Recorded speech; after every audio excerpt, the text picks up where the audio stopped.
Bonjour, aujourd'hui je vous propose un petit cours d'histoire.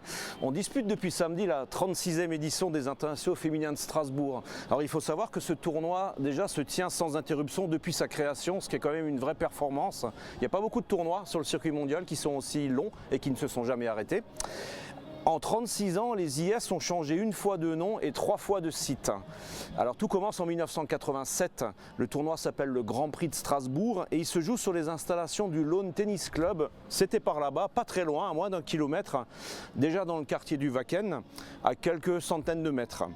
En 1988, c'est le grand déménagement. La Ligue d'Alsace de tennis devient propriétaire du tournoi et elle le rapatrie à Haute-Pierre. Donc là, on met le cap encore plus loin à l'ouest.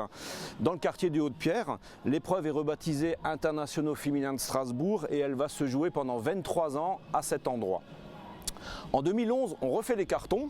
Les IS reviennent au quartier du Wacken, sur le site du Tennis Club de Strasbourg, qui se prête beaucoup mieux au développement du tournoi. Le site est beaucoup plus vaste, la surface est au moins multipliée par 3, voire même à 5. Le décor est très chouette, avec le Parlement européen derrière nous et le quartier d'affaires juste à côté. On peut prendre les paris que les IS ont trouvé leur décor définitif.